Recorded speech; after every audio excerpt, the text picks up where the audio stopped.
Hello दोस्तों, आज इस वीडियो में लेके आए हैं पेट्रोल स्प्रे मशीन का पंप प्रॉब्लम। फुल एक्सीलेटर देने के बाद भी पानी नहीं निकल रहा है। तो चलिए इंजन को बाहर निकाल लेते हैं। दोस्तों, मेरे चैनल पे नए है तो मेरे चैनल को सब्सक्राइब कर दो और साथ ही साथ एक लाइक भी कर दो। इंजन को बाहर निकालने के बाद अब हम पंप को सिर्फ खोलेंगे। तो पहले अब हम चेक करेंगे भाल्व को, भाल्व हमारा सही है कि नहीं। एसटीपी पंप के ऊपर दो भाल्व लगा हुआ रहता है, तो पहले हम दोनों भाल्व को खोल लेंगे। ऊपर वाला भाल्व खोलने के बाद अब हम एसटीपी पंप में लाइट एंड रेप में दो भाल्व लगा हुआ रहता है। तो चलिए दोनों भाल्व हम खोल लेंगे।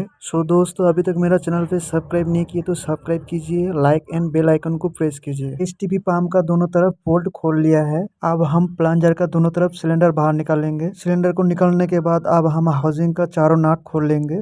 वीडियो को समझने में कोई प्रॉब्लम है तो कमेंट सेक्शन में कमेंट कीजिए। अगर आपके पास ये वाला मशीन है तो कमेंट सेक्शन में बताइए, और कोई प्रॉब्लम है तो कमेंट कीजिए। हाउसिंग बोल्ट खोलने के बाद अब हम इंजन को साइड में रख दिए हैं और एसटीपी पंप को खोलेंगे। एसटीपी पंप का जहाँ पे गियर व्हील रहता है, तो पहले हम गियर व्हील का ढक्कन खोल लेंगे। उसके बाद गियर व्हील को हम बाहर निकाल के फेंक देंगे, क्योंकि एसटीपी पंप में जो गियर व्हील था वो बुरी तरह से खराब हो चुका था, इसलिए हम उसे निकाल के फेंक दिए हैं।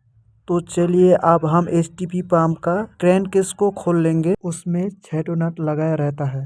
दोस्तों, वीडियो समझने में कोई प्रॉब्लम है तो कमेंट सेक्शन में कमेंट कीजिए। तो चलिए फटाफट उसे हम खोल लेते हैं।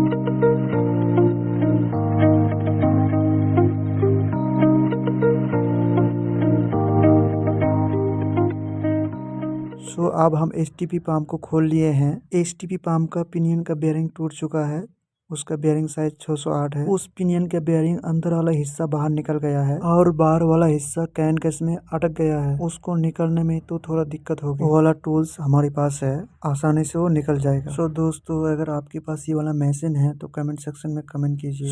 अब हम पुराना प्लंजर और हथौड़ी से गियर को बाहर निकाल लेंगे। गियर को निकालने के बाद अब हम बेयरिंग को चेक करेंगे। पिनियन बेयरिंग खराब हो चुका है, उसको अब हम बदलना होगा। दोस्तों, अभी तक मेरे चैनल को सब्सक्राइब नहीं है तो सब्सक्राइब कीजिए। अगर वीडियो समझने में कोई प्रॉब्लम है तो कमेंट सेक्शन में कमेंट कीजिए। तो एसटीपी पंप में जो माउंटिंग लगा रहता है उसको माउंटिंग को बदलना होगा, क्योंकि वो टूट चुका है। दो माउंटिंग सही है, एक माउंटिंग खराब हो गया है। एसटीपी पंप का प्लंजर चेक कर लेंगे। प्लंजर हमारा सही है, प्लंजर में कोई स्क्रैच नहीं है। तो चलिए एसटीपी पंप को अब हम पेट्रोल या केरोसिन की तेल की मदद से हम वॉश कर लेंगे।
बेयरिंग को हम निकाल लिए हैं क्रैंक केस से। निकालने के बाद अब हम क्रैंक केस में न्यू बेयरिंग डालेंगे।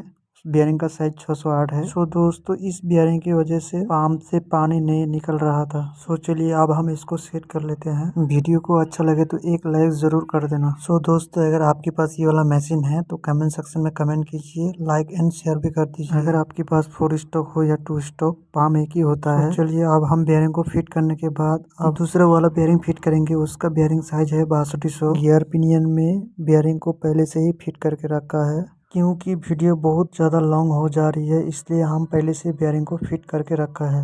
दोस्तों, अगर वीडियो समझने में कोई प्रॉब्लम है तो कमेंट सेक्शन में कमेंट कीजिए। वीडियो को इतना तक आप समझ पाया कि नहीं।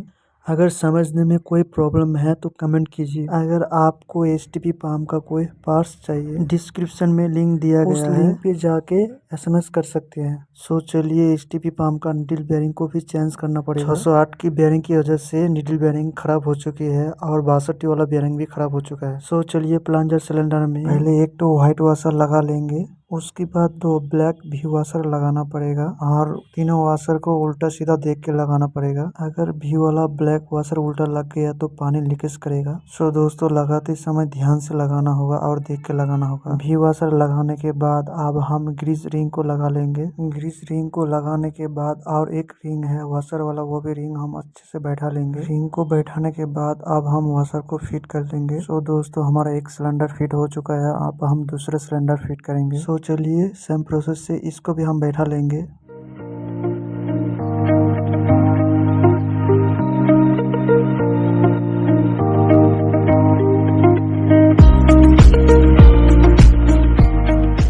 तो चलिए, अब हम प्लंजर को सेट करेंगे। प्लंजर को सेट करने के बाद अब हम गियर पिनियन को सेट करेंगे। सो दोस्तों, गियर पिनियन सेट करने के बाद क्रैंकेस जिस तरफ काटा हुआ रहेगा उसी तरफ से हमको देख के लगाना पड़ेगा। गियर को आराम से बैठा करके हथौड़ी की मदद से हम गियर को पुश करेंगे। सो प्लीज, अभी तक मेरा चैनल सब्सक्राइब नहीं किया तो सब्सक्राइब कीजिए।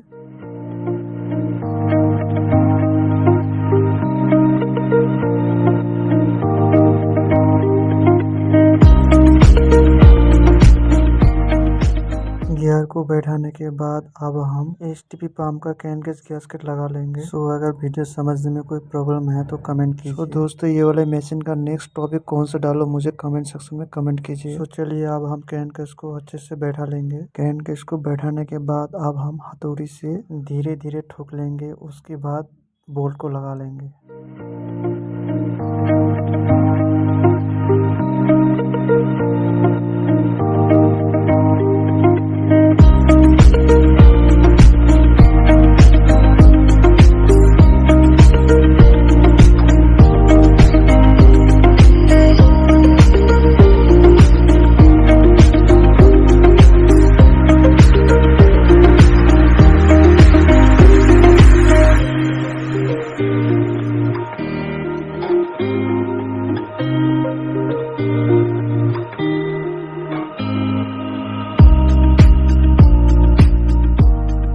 तो चलिए, अब हम गियर व्हील भी डाल लिए हैं और गियर व्हील का ढक्कन भी लगा लेंगे। गियर व्हील डालने के बाद अब हम चारों स्क्रू बोल्ट लगा लेंगे।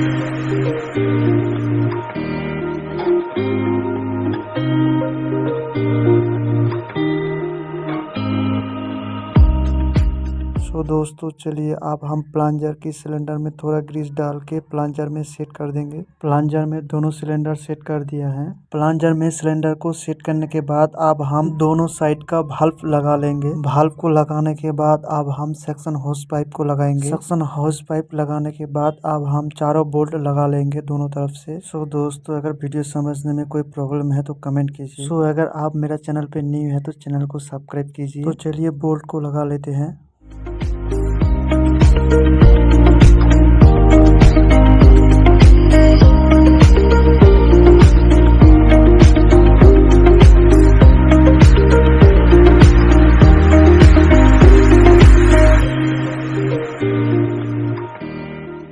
सो दोस्तों, बोल्ट को लगाने के बाद अब हम सिलेंडर के ऊपर 2 वाल्व लगा हुआ रहता है। दोनों वाल्व लगाने के बाद डिलीवरी होस पाइप लगा लेंगे। डिलीवरी होस पाइप लगाने के बाद चारों बोल्ट लगा लेंगे अच्छे से। सो दोस्तों, हमारा STP pump full complete fitting हो चुकी है। अब हम इसे इंजन में फिट करेंगे। तो चलिए देखते हैं। अब हम क्लच ड्रम का चारों नट टाइट कर लेंगे।